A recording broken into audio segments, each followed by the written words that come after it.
Teamwork isn't just nice to have in business, it's the undisputed competitive advantage. When your team members work as a unified force, your whole operation benefits through higher productivity, thriving creativity, and unstoppable momentum.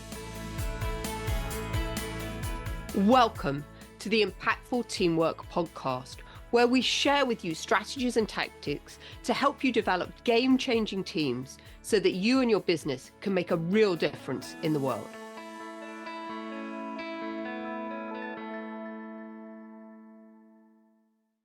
Hello and welcome to two podcasts in one. I'm joined today by Julia Felton. First, let me introduce myself. For those of you who don't know who I am, I'm Carrie Gallant, and I'm the host of the Tall Poppy Revolution radio show. And my co-host today is the amazing Julia Felton. Julia, would you like to introduce your podcast? Sure. Carrie, first of all, thank you so much for the idea of this collaboration. It's such fun. I'm so looking forward to it. But I run a podcast called Impactful Teamwork, and it's a podcast for senior leaders to help them improve leadership and teamwork. When we spoke, we had so many synergies about what was going on. We thought we could have a really great conversation that would benefit both of our audiences. Absolutely. And so that's what we're doing today. And it's going to be a bit freewheeling. We have an idea of some things that we wanted to share with you that we see coming up in our audiences and our groups, our clients. And thought we would just have a conversation about decision making, and in particular, how do leaders create the conditions for better decisions? That is, there's so much pressure, there's so much strangeness going on in the world, or so we think. We're always in situations of uncertainty, but this one always seems a little bit more so than the last one. We thought we would get together and have this conversation and bring it to you, and even just to see what we create together in our joint thoughts and ideas around decisions. Yeah. So, Julia, when we initially had our conversation that led to this, I'm just curious today, what drew you back? What were you excited about talking about today? Yeah, I think this whole topic of decision making is just so relevant for leaders today. And I think partly because leaders have always struggled, or many of them have struggled to make decisions. But what I'm seeing right now that I think is becoming so important is actually the fact that leaders don't actually want to make decisions. And what I'm seeing out there is a lot of decision fatigue. Yeah. Because things are moving so quickly, aren't they, Carrie? Everything's go. And a leader is just a decision. And leaders are just burnt out. And I know for some, certainly the big decisions, sometimes I just don't want to make a decision. I don't want to get it wrong. So let me just stop and not make any. And of course, that is very frustrating for their team members, but also for their suppliers and their customers and other vendors, because they don't know what's going on. So I'm curious, are you coming across that as well, or is this just a UK thing that I'm seeing? No, rest assured, this time it's not just a UK thing. No, yeah, I am definitely seeing things like that out in the field in general, and also with my clients from time to time where, I think I work primarily with women leaders. And so there's often some things I think that show up more acutely, perhaps more, and I think maybe surfacely. And that's a new word, surfacely, by the way. I love that. Where it tends to be closer to the surface, that women are more willing to talk about these kinds of things and look for how to do it better. Now, why do we do, first, I'm just going to go on a small little tangent. Why do we do that? Part of it is because for many women, as we've been growing up from girls to women, we're often come from that place of we're already not good enough. We're already not enough to be at the table. We're questioned differently than male leaders and soon to be leaders are as well. And so there's a second questioning, there's a doubting that can happen perhaps more acutely for women. That's partly what I'm seeing. I think this reluctance or difficulty to make the decisions are partly what you've hit on the head there, Julia. I agree, because growing up, I know that actually there's so many times where I've doubted my intuition about making a decision. And I think women can really do that. And although women are super intuitive, there's so many societal things around us that make us doubt ourselves. Even I remember in my own case about what career should I go into? It's like, I was like, I'm not sure I should do this or this. And in the end, my parents ended up making the decision for me. And I didn't like it, but I abdicated responsibility, right, by not making the decision. And I think that's something that we see quite a lot coming up. People don't like a decision or don't like something that happens to them, but they've given away their power by not making a decision in the first place. So Yeah. I think for our team members as well, I see that happening a lot. Team members not wanting to make decisions in the workplace for fear of getting it wrong. I think there's a lot of anxiety in the workplace right now.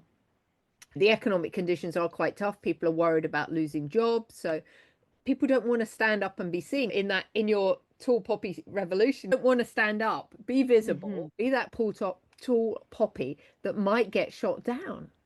That's right. That's right. I like your word abdicate because I think that that encapsulates it, that what we are and what I think, and I have to remind myself even of this myself, that no decision is a decision.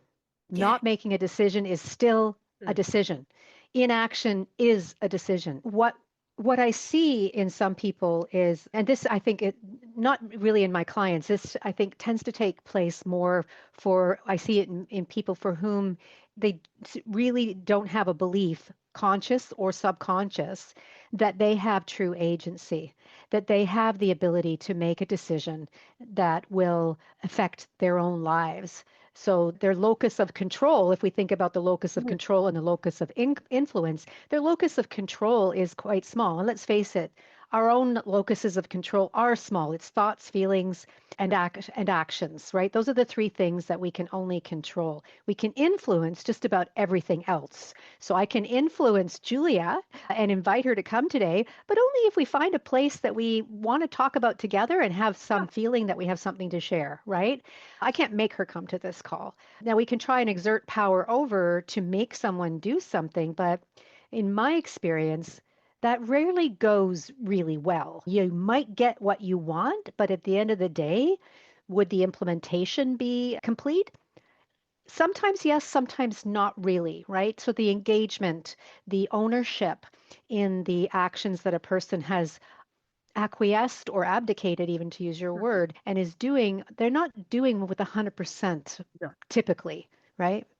And we know, of course, that this is such a massive problem in organizations now. The Gallup statistics came out just recently, and only about 20% of people are highly engaged in the workplace, which means most of the team members out there are just, I say they're kind of going through the day a bit blindfolded, right? They're showing up, but they're not present. They're not in the moment. They're just doing what has to be done.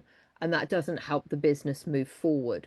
And those are really the group of people, I think, that don't really take decisions. I think it's really the ones that are happy to take decisions are the people that are highly engaged and can really have got some skin in the game, right? As they know if they make that decision that something's going to happen, but they are also prepared to see the consequences through of that and be accountable for it. Yeah. And I think you raised something really interesting here, Julia, because it's a bit of a, not pet peeve, but it's a bit of a bugaboo or whatever we might want to characterize it as, that I see out there in the field, let's say, is that idea of ownership. And one can call it accountability, but I really want to talk about it as the balance of responsibility, that there is always, just there's always a decision, whether you're saying you're not making a decision, no decision is still a decision, that the consequences of our actions, whatever they are, real. It's human nature, I think, to not necessarily think immediately about what those consequences are. So when things like AI get introduced, for example, I remember, this is a while ago now, I remember when reproductive technologies were coming to the fore, and there was a massive outcry amongst many women, many organizations, women's health, about the implications of that. But not everybody was thinking about that. They were thinking about, oh, this makes these things possible. Now, I'm a both and kind of person. And so both these things are possible, right? Both can exist. The challenge, I think, is, are we looking at what those implications are as we are making those decisions? But I want to circle back, Julia. You were just talking about for many It's perhaps more as team members. I actually am worried about leaders who are doing this as well, who are not making decisions, who are looking to others to make their decisions. And you used the word intuition a little while ago, and it's about not trusting ourselves as leaders to say, I have what I need, or I know where to get it. And circle around engagement as well. Everything that I've learned about engagement over the past 20 some odd years. And I'm actually really curious, by the way, whether those engagement scores are really that much different than they were 20 No, years not ago. really. No, I don't think so either. So we are always in this scale of looking at those engagement scores. But back to where I was going is that in my experience, team members, including leaders, when leaders are part of a team like the executive team, are more engaged when they are a participant in those decisions, even if they're not the ones, and mostly when they're not the ones who have the ultimate accountability for that decision. And because I think, actually, interestingly, we went through this here in Vancouver for the 2010 Olympics, where there was a large scale, one might call it a survey, but it was really reaching out and asking people what they thought of Vancouver's going for the 2010 Olympics. And of course, there were a lot of people who didn't want it here, who raised the flags. They saw the consequences, especially in the downtown core, what it was going to mean for the inevitable, it's happening right now with FIFA, which is here as well, to cleanse, for lack of a better word, to cleanse the downtown core, make it pretty. Like for FIFA, we literally, as a city, an aquatic city, like we're not in the water, but we're surrounded by water, had to move the moored boats out of the downtown coves because it didn't look good, right? So some people were reacting to the 2010 Olympics on that level, others because they knew it was going to close down part of the downtown businesses. It was going to have a lot of impact on small businesses, which are the lifeblood of the city. But here's the thing, once that public participation was done and the decision was to go ahead and we won, everyone got behind it. Everyone got behind it. So it's an example. It's outside the workplace, but it's somebody else's workplace, but it's the community. It's an example of a situation where a tough, impactful, long-term decision that when others who don't have the final say are involved in that process and are listened to. And yeah, some of those things were created for the 2010 Olympics, for example. Some of those inputs changed what happened on the ground, how the event was managed and things like that. So it was integrated, and some things were not. But it was the process, Julia. I think it was the process. It felt fair and open to the vast majority of people. And so at the end of the day, that decision, it just became something we all got behind. Yeah. And I love that because I think there is a whole piece about we need to have consultative decision making. But at the end of the day, somebody's got to make a decision. You're aware, I bring leaders out to partner with the horses, and we talk about positions of leadership. And you have leading from the front, leading from behind, and leading from the middle. The middle, I say, is the heart of leadership, and that's very consultative. But at some point, somebody has to step forward and actually make the decisions, because otherwise we'd just be going round and round in a circle. But it's so important, I think, for these major decisions, and actually anything in business, to get the viewpoint of the people on the coalface. And it reminds me of that story. Is it John F. Kennedy when he was walking around NASA and he's talking to the janitor and he's, what's your job? It's to put a man on the moon, right? So the janitor knows exactly how his purpose is and how it fits in. Yeah. He's also the person that knows what are the right types of brushes he needs. And too often in organizations, too much of the decision making, because of the hierarchical structures we've got, sits too high at the top. And the leaders at the top then become overwhelmed. They become the bottleneck. The decisions don't get made. And the people on the floor can literally make much better decisions because they know what they need.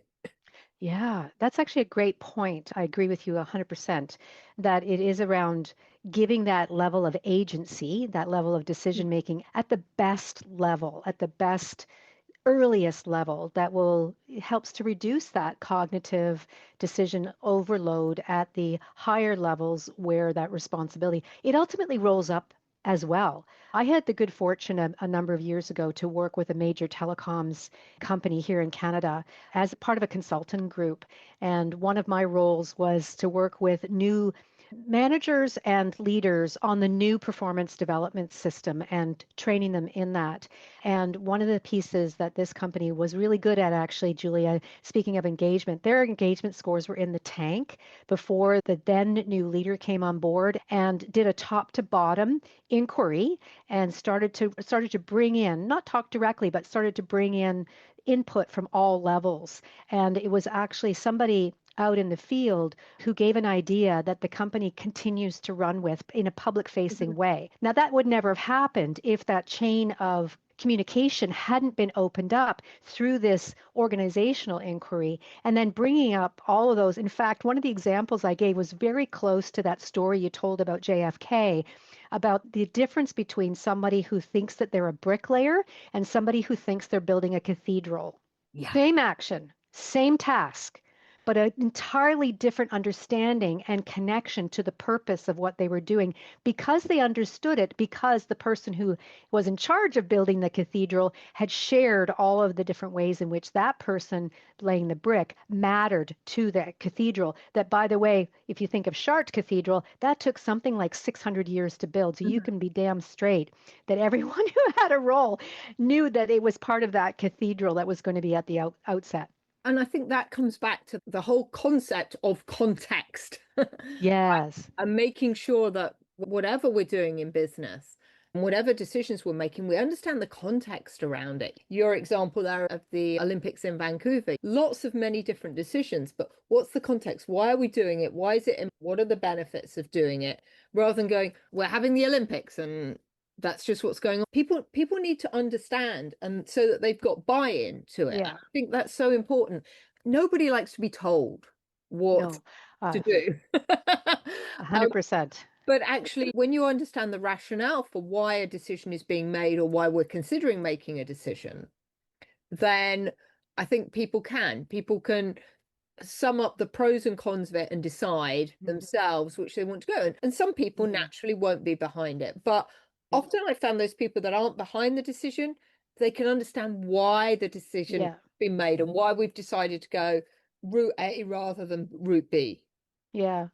I agree with you. And you reminded me of something else too that I think is really important to talk about. And that is what we know now, or we think we know, because it's always changing. But even 20 years ago, in behavioral psychology and places and other fields, organizational, it was still the idea that we made decisions with our logic brains. That we make decisions with our logic brains. Yes, we have feelings, but we're going to feel them first, and then we're going to come and we're going to make our decisions with our logical brain.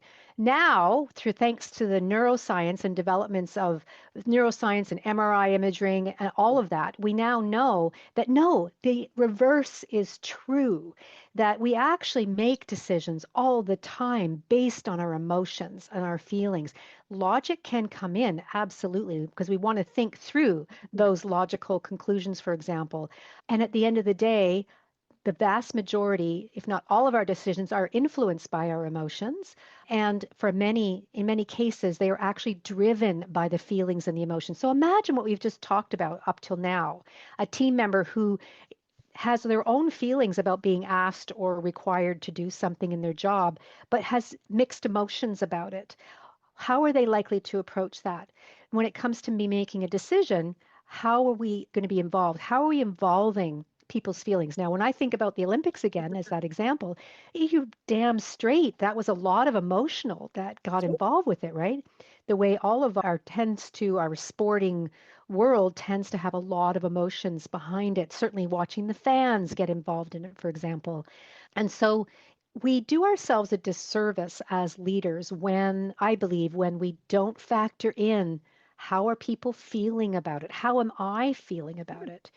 And when we can have those kinds of conversations and even just talking with another leader to open that up, I believe that also lets us open up to hearing our own intuition, because our intuition's talking to us all the time, but are we listening?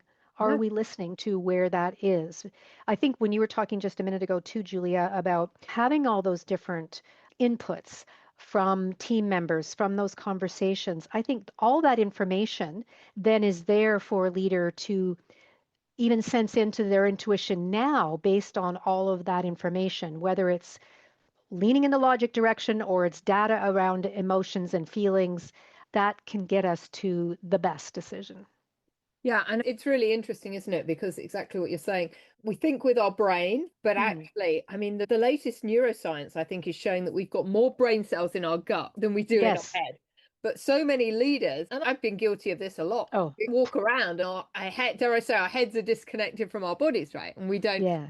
don't listen to it. But I know I hired somebody into my team when I was in corporate, and I did it because exactly logically he had the skills I need in the team, and I hired him. My gut instinct was I didn't think he was going to fit, and he didn't. And it was a disaster. It was the worst hire I've ever made.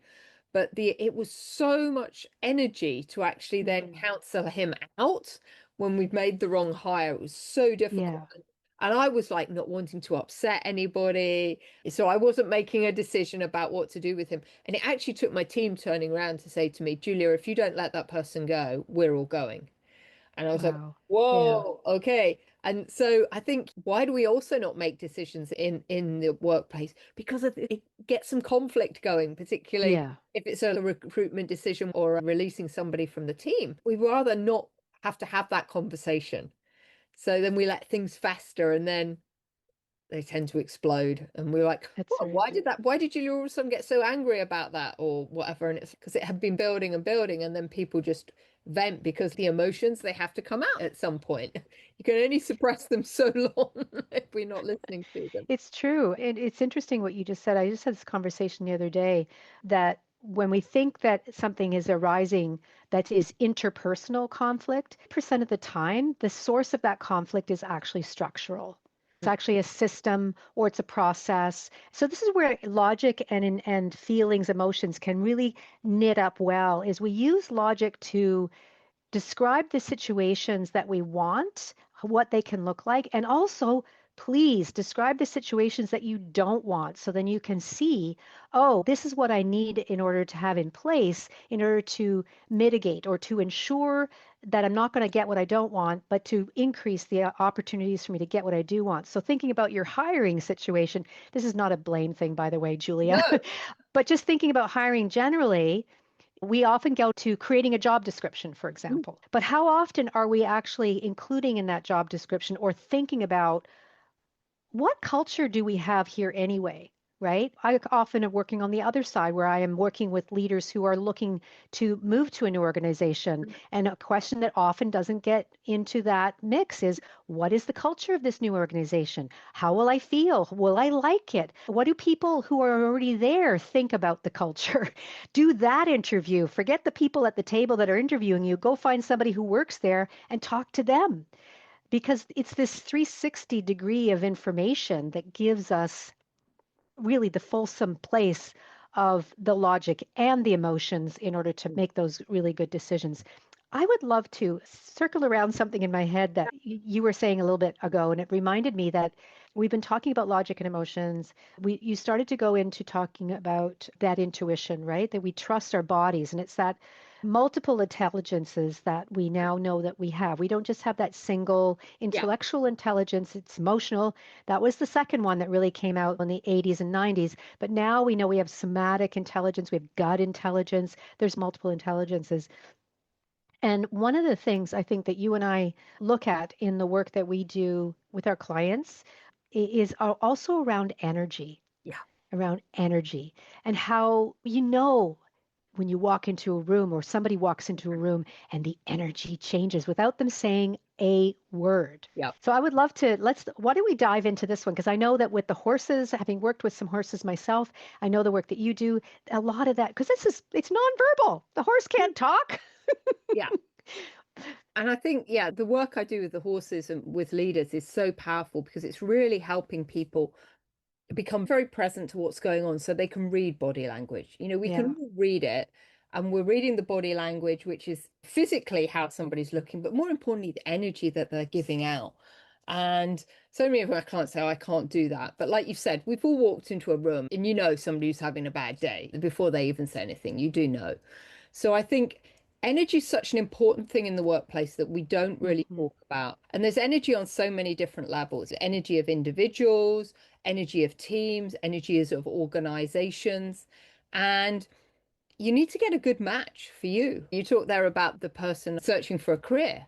You've absolutely got to find the right place to land. And some cultures, and I think culture is energy, right? Yes, Go, go, go, collective go, go. energy. Yeah, exactly. Collective and you go. And some people thrive in that environment and some don't. And there's not right or wrong. It's just how's that going Mm, to land in your mhm, nervous system? So mm. what I love about the horses is they have what we call amazing sensory acuity. In other words, they can read the energy field from a really long, far away. And so they know what's going on with people, but actually they can even tune in to people's emotions and their heartbeat and stuff like that. So people can get regulated by the horses. Oh, yeah. So what I've learned from all my years of working with horses is the horses have made me very grounded, because if I come in with very chaotic energy, if I'm not careful, I make the horses really chaotic. But we see this all the time with leaders in the organizations where something goes wrong and we get into a firefighting exercise. And the first thing the leader does is go, "Oh my God." And, and all the team go, "Oh my God." We've just created this Mm, crazy dysfunctional energy. Whereas the horses are much smarter. They see something and then they become very discerning and they stop for a moment. And I always give this yeah. analogy. Maybe they see a fire in the distance and the horse doesn't go, "Oh, it's a fire," and run away. It goes, looks up. Is that a fire? Let's take a minute. Let's figure out what's going on. Oh, no, it's not a fire. It's Carrie having a barbecue. I don't need to worry about it, right? Mm, But our response in business is to go into this really frenetic energy that is it's just so mm, dysfunctional that people want, and then mhm. that becomes very draining and debilitating for people. So I think it's really important to understand that everything has an energy to it. It's just what type of energy is it? And the Yeah. best energy, of course, is laser energy that cuts through everything, right? And that's a single focus beam. That's why businesses and individuals that have a very clear purpose and direction, they get to go so far because they're not getting distracted by everything else. Oh, I love that. I love that what you just described there with the laser single focus and how a collective team focused on Mm, that thing. As Margaret Mead said that the small group of people can create a massive amount of change. And I mm, believe that would be just what you're talking about, where they are laser focused on the thing that brings them together. And I love what you were talking about. And it reminded me of a story of one time when I was working with another woman with her horses locally here, mm. and she had asked me a question about something when I was with one of the horses. And my objective was to be leading the horse without reins, by the way, for those Yeah. of you who aren't familiar with this kind of work. I had nothing leading the horse physically. I was using my energy to tell the horse that we are walking in this direction. And then she asked me a question while I was doing that, and I didn't quite know what the answer was. And it was an internal Mm. question. And the horse just went like this and stood right in front of me and wouldn't go forward. Yeah. He picked up on my not chaotic energy, but my undecided Yeah. energy And you because confuse it had, yeah, it was like a chink in the chain of my leadership moving forward. it. Fascinating to know that our non decision moments also have energy in them. So that's why I raised that particular example. And I wanted to talk a little bit about one of the things. This is where, Julia, you and I have some connection around working with energy, working with the, I'm going to say working with the unseen in a Yeah. way. And the horses act as a mirror to what's going on inside. And one of the tools that I use with my clients, first I start with myself, is human design as a blueprint for that inner blueprint that shows what a leadership potential is, what the challenges are, almost like a heroine's journey, if you like, that shows where are the likely challenges that are unique to each person that you're meant to meet. We're meant to go through challenges. We're meant to climb that mountain, but along the way we are meant to stub our toe. We're meant to drop something. We're meant to pick up what the alchemist left there for us to learn along the way so that we can summit whatever peak it is that we are to here to do in our world. And it's very much drawing on our energy and that internal knowledge that inner authority that comes from understanding and knowing and being in touch with those various intelligences, whether it's somatic, the gut, intellectual, of course, that's always going to be there, but all those other areas.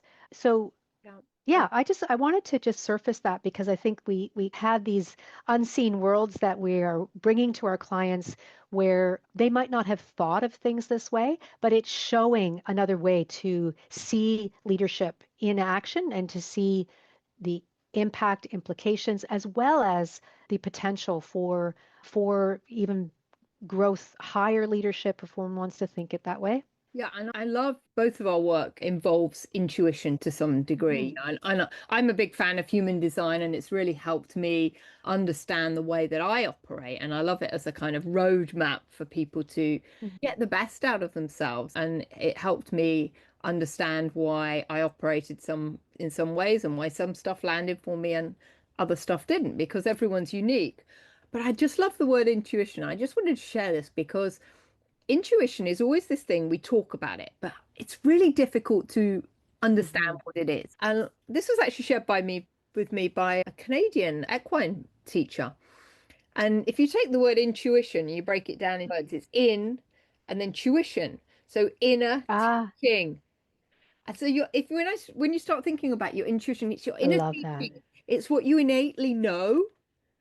But because the brain's got in the way, we've forgotten and we forget to tune into it. So I think because I was just like intuition, I couldn't really understand it. But when I recognize it's my inner knowing, my inner teaching, Yes.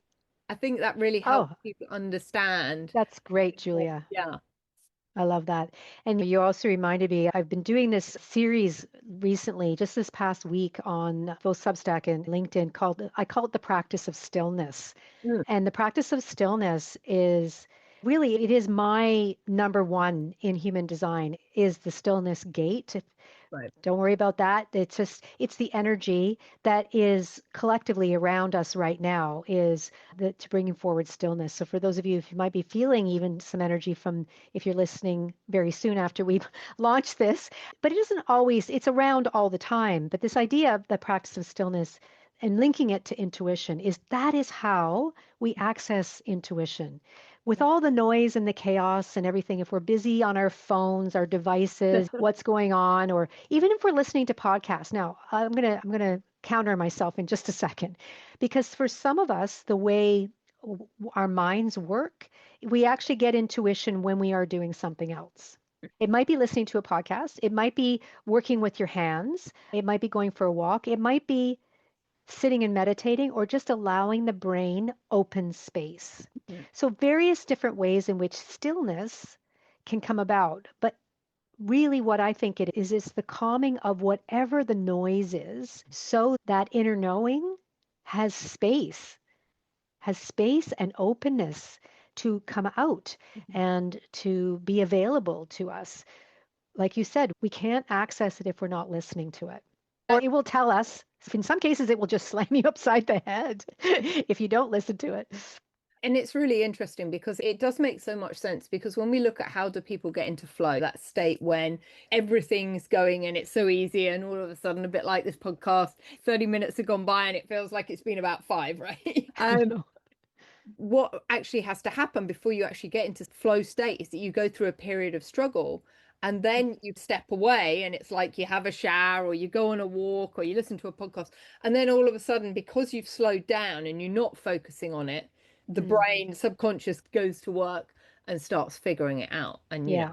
getting my best ideas like when I'm out riding my horse or in the field with my horses and stuff like that. And I can sit at my desk for hours trying to do it. And then I know the minute I take a break and step away and do something different, and I get into that. And that's really when you're in that stillness place, isn't it? It's your Yeah. brain is, you're almost slowing down your brain waves if Yeah. happen. Yeah. I think you're absolutely right. We are slowing down the brain waves, perhaps from the beta, which is the Mhm. working wave, into a bit more of the alpha or theta when we're sleeping. I think deep sleep is theta. We can access different things, which actually reminds me to circle back around to one of the pressures I've seen for leaders is this I'm going to call it mythical notion that leaders make decisions fast. The best leaders make decisions quickly. And we might be talking about make a decision and move on. So there's two things I want to say. One thing I learned from Louise Hay actually was don't sweat so much about making the perfect decision. In fact, don't even think about it at all because there is no perfect decision 99.9% of the time. Why? Because you can always make another decision. Yeah. I don't know why, but that one just blew my head open. Oh, I can always make another decision. So forget about perfectionism. The other part of it is in human design, we actually learn that there are different styles of decision making and that the fast make the decision now doesn't work, especially for major issues for about half the population who are meant to go ride the emotional wave before they know what the level set good decision is. They need to be in that calm. You talked about that earlier, that calmer brainwave state to know what that decision is. So we bring the intuition in, yes, as part of that decision making, the logic and the emotions, but it has to ride the wave. If it's going like this, the wave, then you're probably making a decision that is not going to feel correct once it's been operationalized. And Yes. then there are other types of decision making too, some of which are more instantaneous, but it's knowing and being able to listen to that much in the same way we can listen to our intuition. Yeah, and I was just going to say, I know, like on my human design, for example, I'm meant to wait 24 hours to make a decision. Ah, okay. Yeah. And I find that really difficult because I see things and I'm an Yeah. entrepreneur. I like bright, shiny objects. I'm like, oh, I just invest in this or I just do this. And then sometimes I have to go, no, stop. Stop. Yeah. 24 hours before that you're actually allowed to invest, Julia, just to let it I think my land. mom, I know my mom was probably similar to you because she always said sleep on it. Mhm. She always said sleep on your decision. I think because she knew that worked for her. Yeah. So But I so think it's interesting.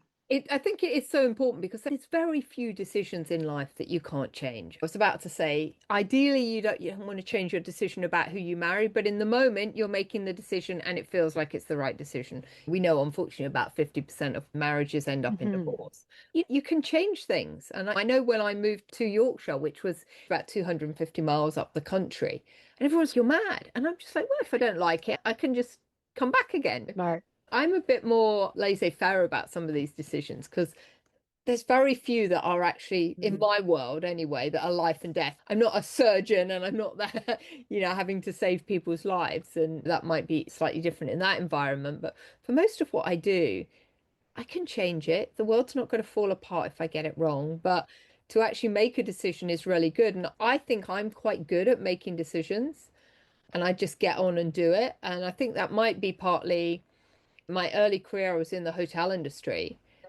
You're sitting with a client in front of you and you've just got to make a decision in that moment, right? Yeah. And deal with things. So I've always just got on and dealt with things and made decisions.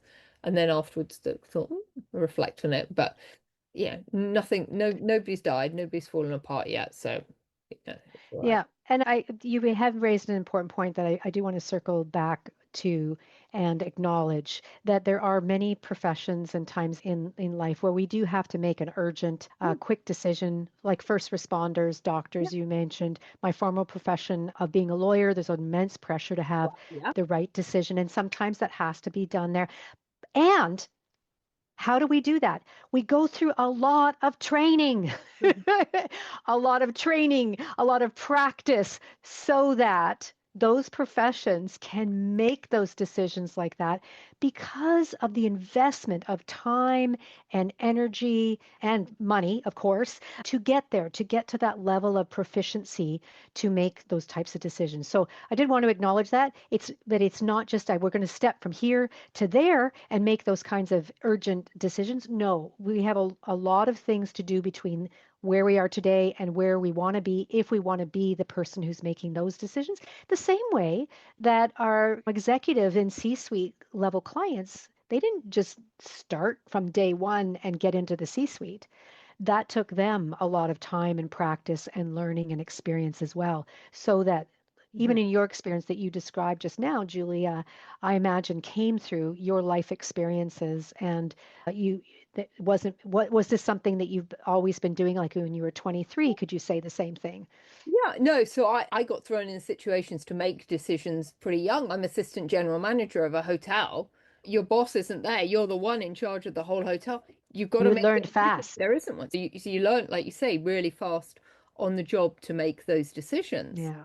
So, but I also think as well, one thing we haven't touched on that, just to kind of think maybe might complete the loop, is I was always really lucky in that I knew if I made a decision, my boss had my back, right? So Yes. I was in what we call a psychologically safe space. And because there were very few decisions I was going to make that were going to result in, like I said, somebody dying or bringing the company down or something like that. A guest might have been upset, a supplier might have been annoyed. Nothing fundamentally the world wasn't going to fall apart, let's put it that way. So I think it's really important that within the workplace, going back to culture, that we're creating this environment where we're encouraging people to make decisions, and it's okay if they get it wrong. I call it reward the try. Actually, we want people to do this because I'm really worried that what we're going to find happening in business is all the decisions keep getting escalated up. Everything gets stuck at the top of the organization. And then what happens if you haven't practiced making these decisions? Then these people, the people in 20 years old are in organizations now. What happens in 30 years' time? They haven't had experience about medicines. And then where will we be? Exactly. So I think that's really interesting to think I about. love what you're saying, and I agree with you. We're kind of circling back around to culture again and the role that leaders play in designing and curating that culture, and to enable even team members to be able to have those decisions, like your experience, Julia, being thrown in to the deep end, let's say, and forced to make those decisions and to fail and to make mistakes, and then have someone have your back, like you said. I had a similar experience as a young lawyer as well. And those things are so important. Why? Because if, as organizations, we want to make the best decisions. And this has been in the circling around for the last 10, 15 years, that we want more innovation. We want more candor from our team members. Guess what? Your team members are not going to bring candor to the table if they don't feel safe doing so. If they get shot down or criticized for their ideas, why would they bring the next idea, the next best idea that you aren't seeing because you aren't down in the field where they can see what's really happening? We need their intelligence. We need their intelligence from being on the ground where they are in order to make the best decisions. So we need to curate, cultivate, and expand those solid cultures that allow for candor, that are psychologically safe. Whatever terminology you want to use, you have their back, so that they are bringing that stuff to you. So they'll have your back when you make that decision. When you make the call, they're going to have your back too. Yeah, no, absolutely. I think it's so important. And I think particularly with this rapid pace of change, where even as a leader, I think leaders need to understand that they can make a decision and change it, because Yeah, we haven't navigated this environment before. We don't know what's going to that's right. happen. And gone are the days of 10-year business plans, right? Most companies are probably only about 3 years in their life cycle, then they've got to reinvent again. So we're always going to have to change it. And to go to the Brené Brown stuff, it's fine to be vulnerable and go to your team. This is based on the facts. This is the decision we're making today. This is the path we're going. And it's fine to change it, because Yeah. the world isn't stable. It isn't constant. So our decisions are going to have to morph and change to adapt to the environment. And this is where we come back to culture and environment is so important, because our decisions aren't made in isolation. They're in relationship to the environment, to other team members, to suppliers, customers. All of our decisions always impact other people somehow, or other situations. And therefore, we've got to consider all of those things when we're making decisions, and have the right infrastructure around us to do that. I love our conversation, Julia. I think we could probably go on for a lot longer.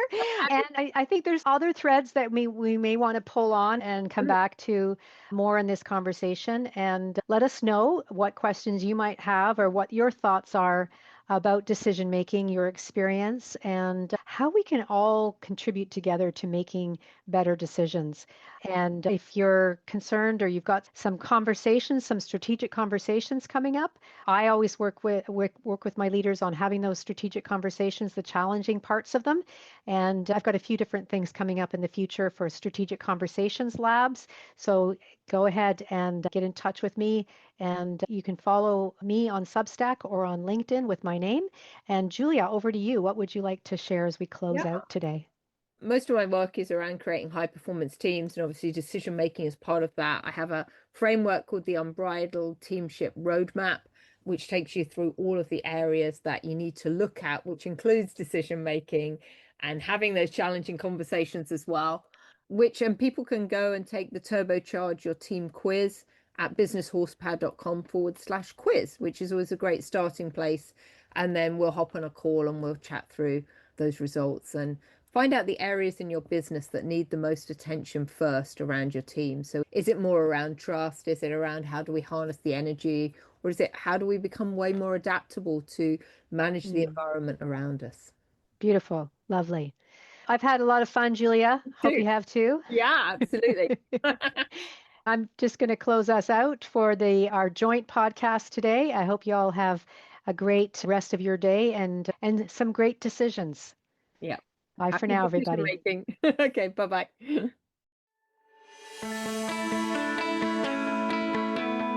Thanks for listening to the Impactful Teamwork Podcast. Please stay tuned for future episodes and do subscribe wherever you get your podcasts.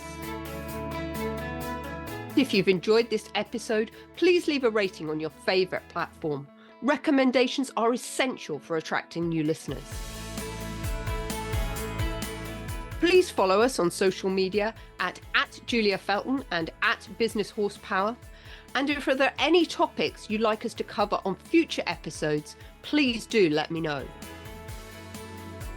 Remember, you and your team are always making an impact. What impact will you make today?